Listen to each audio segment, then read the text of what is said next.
What is up, everyone, and welcome to another edition of The Danny Show. I'm your host, Daniel Cody, giving you commentary and reviews on all things wrestling. Thank you guys so much for joining and helping me reach 484. I really appreciate that. So, with that being said, tonight WWE SmackDown comes to us from New Orleans, Louisiana.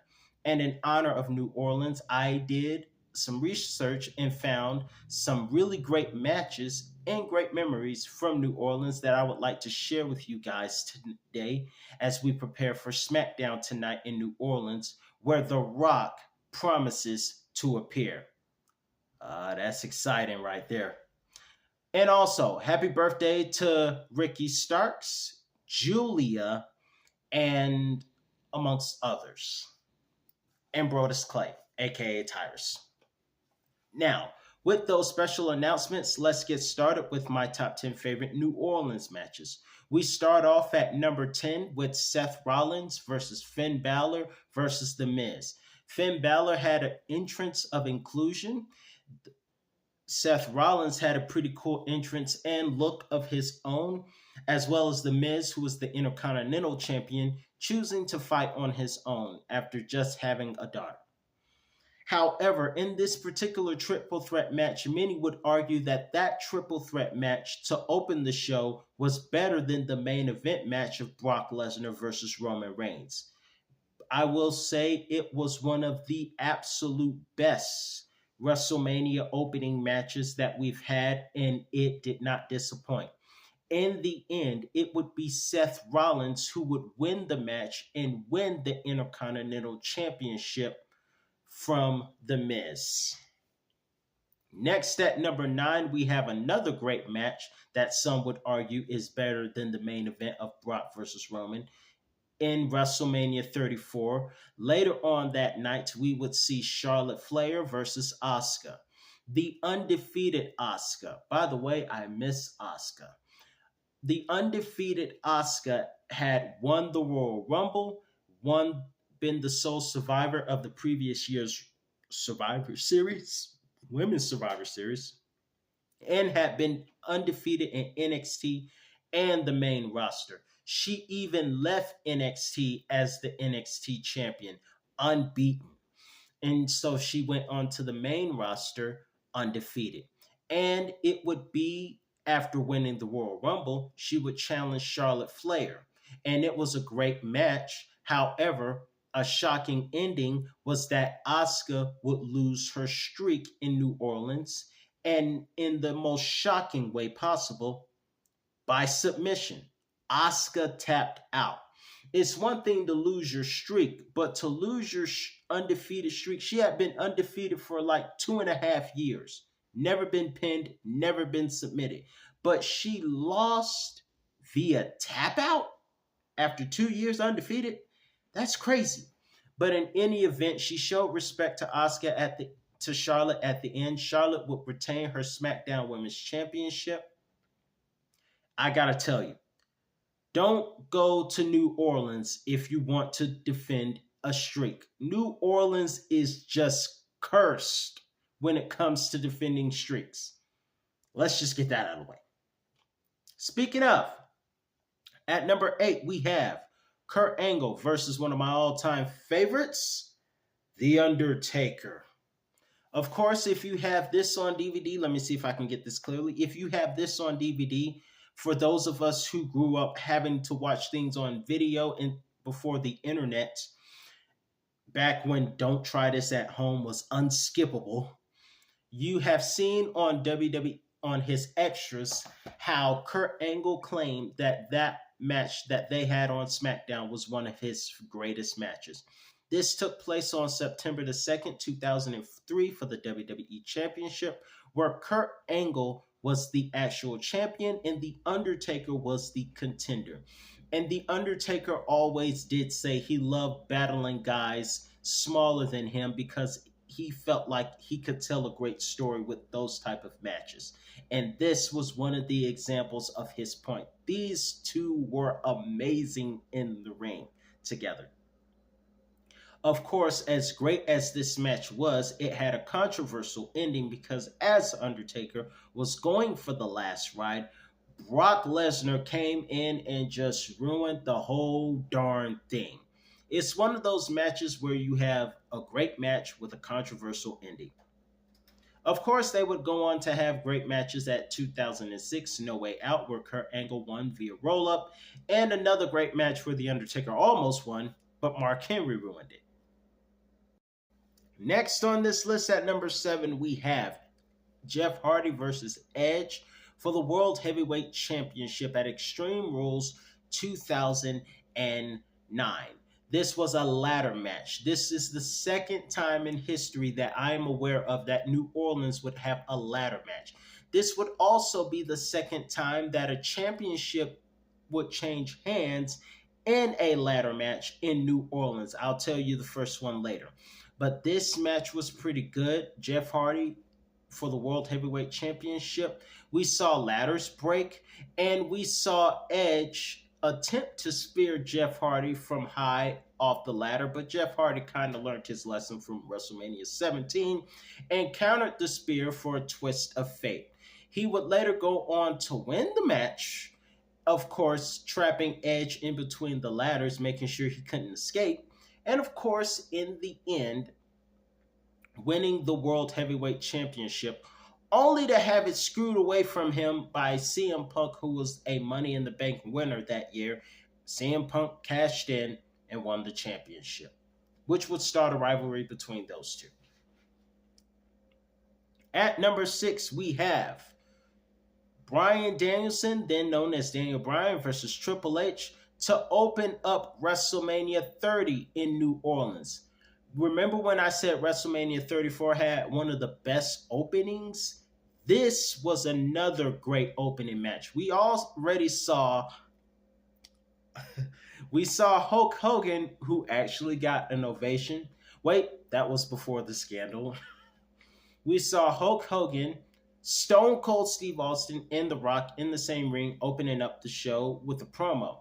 Our opening match was Triple H versus Bryan Danielson. Triple H had a great entrance involving Charlotte, Sasha, and Alexa Bliss. Oh, I'm sorry, Monet. We don't use the word Sasha anymore. My apologies. Of course, they would go on to have a great opening match as well. The crowd was amazing. The Yes movement was in full force.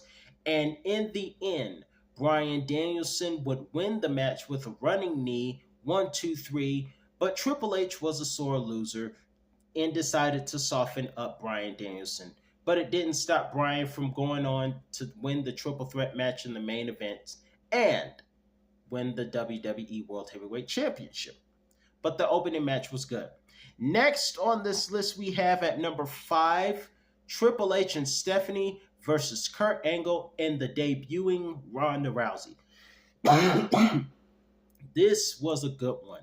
Ronda Rousey is the only woman I can think of that could stand up to Triple H and probably give us a good match. I could be wrong. But at the time, the way WWE teased the mixed tag team match, it looked like Triple H and Rousey would have had a pretty good intergender match together. Who would win? I don't know. But it would have been great either way. Nonetheless, after a good showing by both Kurt Angle and Rousey, who hoisted Triple H over her shoulders, by the way, the end result would be Ronda Rousey making Stephanie McMahon tap out in very quick fashion after a great mixed tag team match. So her first match was one of her greatest. Rousey, I'm speaking of. And of course, Triple H does not have a good track record with New Orleans. I did some thinking and I realized Triple H and New Orleans don't mix too well. As you just saw in the 2 matches in this countdown, it doesn't mix well. Not to mention Royal Rumble 2001, where he lost to Kurt Angle for the WWE Championship. So New Orleans has not been very kind to Triple H. Speaking of the Royal Rumble, that brings me to the exact event I just alluded to, Royal Rumble 2001, a ladder match between Chris Jericho and Chris Benoit. Chris versus Chris. Now, I have to be honest, as great as the match was, when you think about what happened and how what happened in 2007, which is why WWE won't mention Chris Benoit, this match, with all due respect, as great as it was, can kind of be evidential to the effects on Chris Benoit's head. He took a lot of headshots and a lot of bumps that would have had effects on his concussions. I probably should not have put that match on this list, but nonetheless, it was still, many say it was still a good match and a great showing by both men. In the end, Chris Benoit was Intercontinental Champion and Chris Jericho would win the championship, making it the first of two title changes that I am aware of that happened in a ladder match. Now let's go to number 3. We have Cactus Jack versus Vader in a Texas death match that took place at Halloween Havoc 1993. This match was a non-title match for the no WCW championship on the line, just two guys who want to tear each other apart. They fought inside of the graveyard, and the referee did not want to count. He even said, "I am not counting down there." That's funny. But in any event, these two had a match. It was bloody. Vader had to take his mask off in the beginning. Of course, Vader won this match thanks to Harley Race interfering and tasing Cactus Jack on the leg. Of course, Harley Race got his as Cactus Jack DDT'd him on the ramp after Vader had won the match with interference. It was almost like a last man standing match. For those of you who are not familiar with Texas death matches, it's a little similar to submissions and last man standing. Next, at number 2, we have NXT TakeOver New Orleans. We opened up, first of all, I think the name of the band was Kane Heel. Those guys killed it, opening up the show with their own song, It Follows. Awesome opening to NXT New Orleans. We opened up the match-wise with a ladder match involving Adam Cole, Velveteen Dream, Ricochet, who should have stayed in WWE because now he's being treated like a toiletry bag. And of course, Lars Sullivan, Killian Dane, who has a cool theme that night, by the way. All those 6 men went on and put on a 5-star ladder match. In the end of the match, though, as great as the 5-star ladder match was, in the end, it was Adam Cole, baby, who would win the match and win the inaugural North American Championship. And I believe Adam Cole is the first one. Next, at number 1, before we get to number 1, let me give an honorable mention of CM Punk versus The Rock, the final boss, Elimination Chamber 2013. Speaking of The Rock, if I didn't mention earlier, we will be seeing The Rock tonight. Why, I don't know, but I know it's going to be awesome. Anytime The Rock shows up, tonight's going to be awesome. The Rock won this match to retain the WWE Championship and turn it to that, because in The Rock's mind, the championship should not be treated as a toy, even though I like the spinner belt. Let's get into number 1. This next match at number 1 involves SmackDown's current tag team champions, DIY, Tommaso Ciampa and Johnny Gargano. Their first NXT WWE meeting in a grudge match in the main event. The crowd was all over Ciampa. I mean, with very explicit chants directed towards Tommaso Ciampa. Gargano was the absolute favorite that night. They went on and put on a match together, an unsanctioned match. much like Shawn Michaels and Triple H. And this match kind of had that vibe to it. And in the end of that match, after concrete was exposed and Ciampa was put through it, I believe it was the Gargano escape and the use of crutches that would make Ciampa submit in their first of many great matches together. But this one started with Gargano winning. Now, that's my top 10 favorite matches to take place in the Big Easy of New Orleans. One of the lessons we learned is number one, do not defend your championship in a ladder match in New Orleans. Number two, do not try to defend your championship in an do not defend an undefeated streak at WrestleMania. You will lose it. It's just certain things that are just bad luck. I mean, it's good luck if you're a challenger, but bad luck if you're defending anything, a streak or a championship. But in any event, that's all time I have for you today. I'm your host, Dan Cody, giving you commentary on all things wrestling, and I will see you guys next time.